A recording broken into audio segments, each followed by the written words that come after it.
Hey YouTube, it's Matt with Olympus Reptiles, and today you guys are in for a treat for two reasons. One, I'm about to go psycho crazy rant on a whole bunch of people. Oh, it's going to be fun. Go ahead and click like and subscribe, and if you know me, you should figure this out already how this is going to go, because, you know, we're going to talk about a subject we just talked about. Number two, Kurt Rowdy Bush is back. And back to filming again. So cameraman Kurt is back, which makes me look a little taller because, you know, Caleb's about my height, so it makes me look kind of short. So this is kind of nice. I feel good again. He is back. He had a little bout with some sickness, which we all get. Then a little bout of babysitting because that guy didn't get any sleep. He's still got a toddler who's now like crawling around and getting into everything and terrorizing the entire house. Him and the cats are very busy. Now, let's go. I've noticed lately in the YouTubosphere, if you want to call it that. I guess it's like the Twitter sphere, which is now probably the Muskosphere. But in whatever we're going to call YouTube's realm, there has been a whole bunch of reptile videos, at least a couple I can think of, where people want to go and kind of be the reptile police, right? They want to go complain about other channels, other people, and say this should not happen.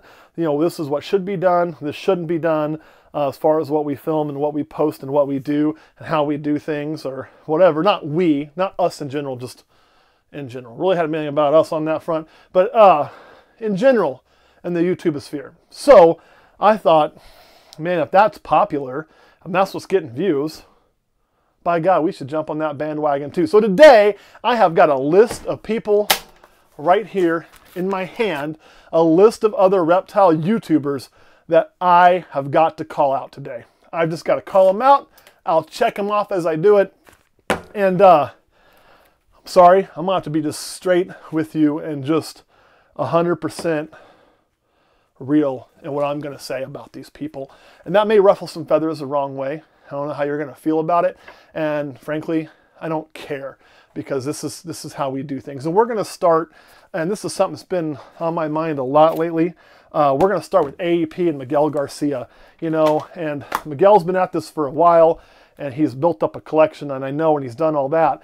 But damn it, Miguel, you got to quit showing snakes on Facebook that are just completely on fire awesome.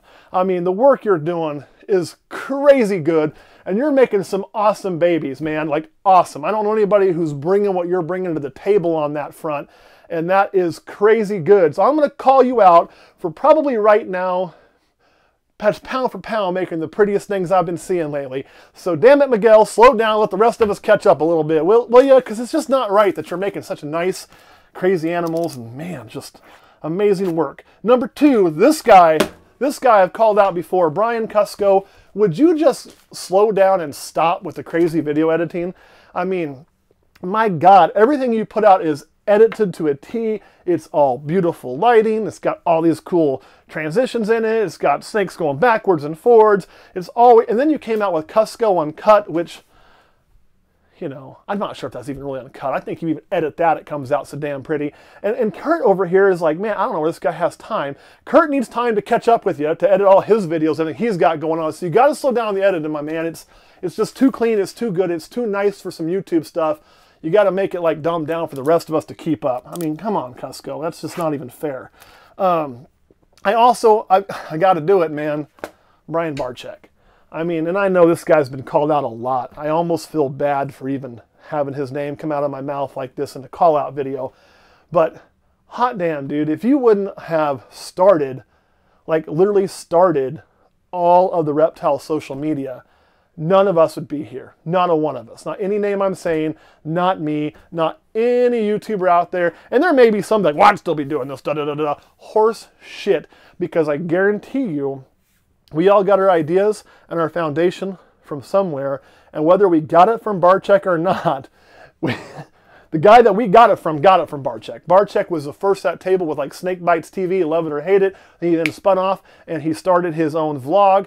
And that grew like wildfire. And you know what? Like, man, that's just awesome work. And so I have to, and if you guys haven't figured this out yet, then you don't know me. I'm not going to talk bad about people. If I've got something to say that I think is wrong, I'm going to say it without putting somebody's name in my mouth 9 times out of 10. Now, am I perfect? Have I screwed that up? Absolutely. But if we're going to call people out by name, we're going to call them out for doing good things, because that's how we do stuff. I would rather build a positive community than one that tears into people. And that also comes from Brian Barczyk, because if you think about it, in all of his videos, he's always pretty positive with very few exceptions. So thank you for laying that groundwork for all of us. Next up, man, because nobody could say his last name, he rebranded to Canova. YouTube, we're updating the Kraken project. Right here I have the Kraken 2.0. We're going to show you the 1.0, 2.0, and then we just hatched another clutch from the same pairing as this, the Kraken 2.0. So let's dive in and look at how these update and then the new babies.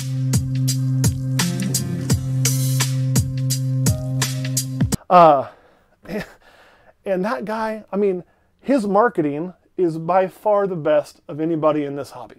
You want to learn how to market, I could tell you watch me, but the truth is you need to watch some of what he does too. Watch that man can simply sway the reptile, the whole pricing community. He's the only one I know that can do it, by releasing a few pictures and then a little bit about what's in there, and then bam, here's what it is, and you watch the whole community swing on a morph. That is crazy next level marketing that we've never seen in this industry until he started doing that. And since he's the first one, I don't think any of us will catch up that for quite some time. So that is awesome work. I mean, and by doing that, he has completely changed the game of how things are done now. So I got to give a shout out to Justin on that. I got to call you out for doing good work, right? Next up, and I got two more, but this one, Dave Kaufman, like, my God, man, how many channels are you going to have? You got a successful reptile channel. You got a successful fishing channel. There's like 2 or 3 other successful channels I can't ever remember. And then you also, I know we're not so long, we're talking about starting another one. I can tell you guys, it is very hard to make a YouTube channel, consistently put out content, not be repetitive, not be the same as everybody else, and keep it somewhat fresh. And this guy does it with a bunch of stuff. And keeps it clean, keeps it edited, keeps it nice and fresh, and like just always buttered smooth. So Dave Kaufman, like, you're ahead of the game on that, my man. And the last guy I got to call out, you know, we got to call out Chris Hardwick. And I got to tell you, you know, Chris came on the scene on the YouTube thing. That dude pumped out videos almost every day for a long time. Still puts out a lot of content, I do think.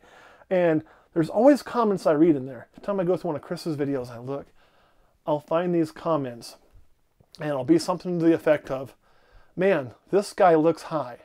Now, I don't know if Chris is really high or not in this video.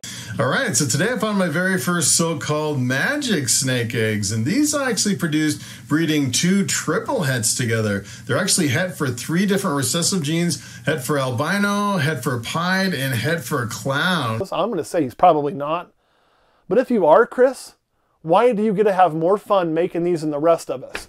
Tell us the secret, dude. Where are you at? Where I'm at, that wouldn't fly. I'd get fired from my day job. We get fired here. So I'm just going to assume Chris is making videos in one of those states that allows us having.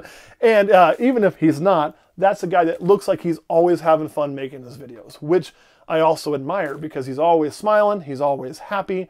I don't think I've ever seen him really make a unhappy video. Even when he's just talking about morphs and putting pictures up of a morph, you know, showing about it, talking about it and all of that, which is very informative, he's always upbeat and happy. So keep killing it, Chris Hardwick, on that. And if those commenters are right, dude, you figured out a way to make this a lot more fun than we have. So congratulations on that. And this kind of brings me to my point. And I know you're probably saying, but you didn't show any snakes. You're right, I didn't show any snakes. Let me see. Here's one. Look at that. Okay. That way we can say we showed a snake. There you go. But the simple fact of the matter is, as we talk about this, well, these are the animals that bring all of us here. A lot of you choose who you watch based on the personality or the content or whatever YouTube tells you to watch.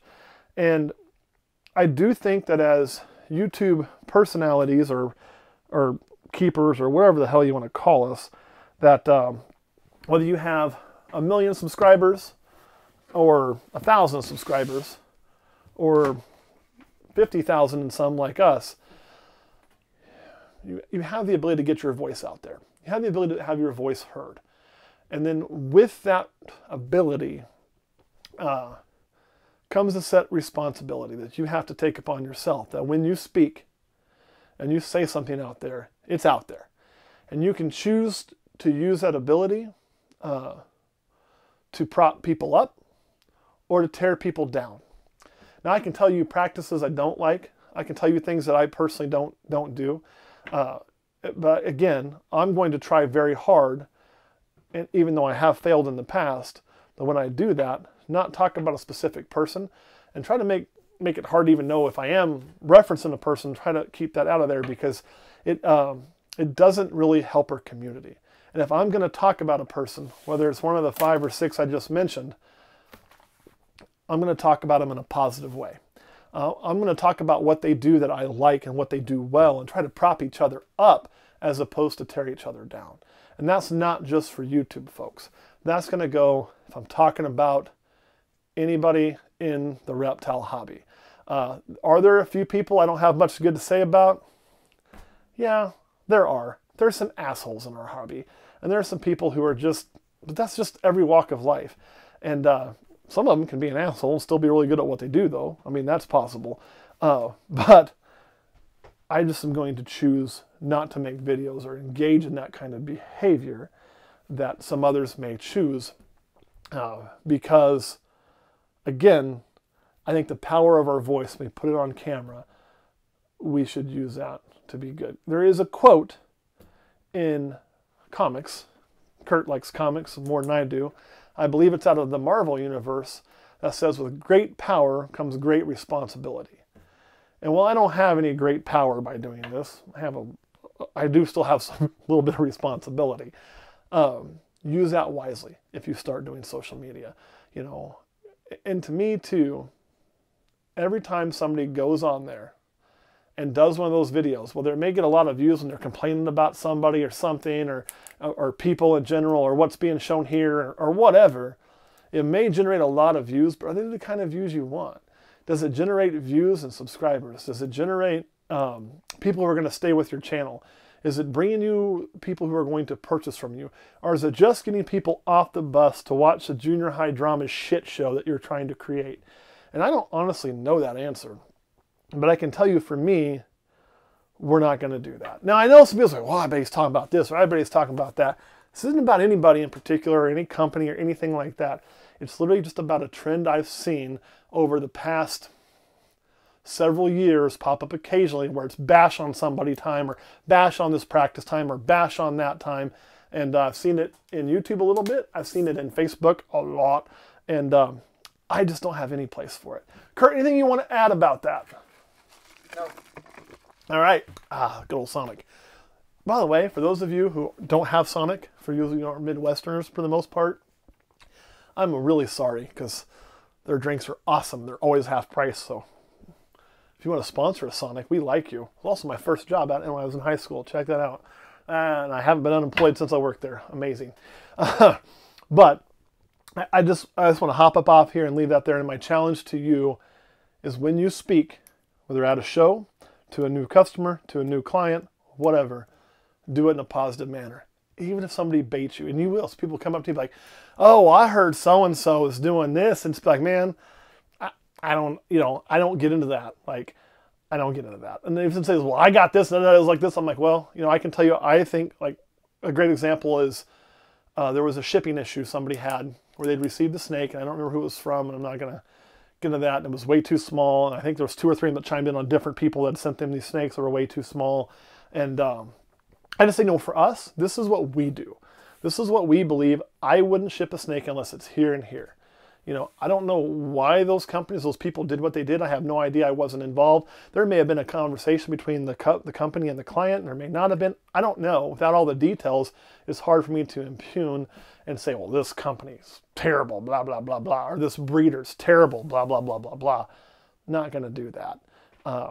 Because I know for a fact we've had a breeder who sold us a snake literally out of the egg and never fed before. It had just had its first shed. But that breeder told us it was that way when we got it, told us if it didn't eat, he'd take it back, told us all these things that I'm sure were correct. It ate for us, so it wasn't a problem, and we knew exactly going in. So for me, if I was to go complain and just tell half that story and say, oh, this guy sold me a snake, no, it was just fresh out the egg, everybody would jump on and be like, oh, that's wrong, that's wrong. And I could put his name out there and people would rip into it. The fact of the matter is he did nothing wrong. He fully disclosed everything going on. So sometimes when people are jumping on those bandwagons, you're only getting half the truth. Sit back, wait. Don't be part of that culture if you can avoid it. Kearney, you want to add? No. All right, guys, thanks for watching. Keep it positive out there, and we'll see you next time.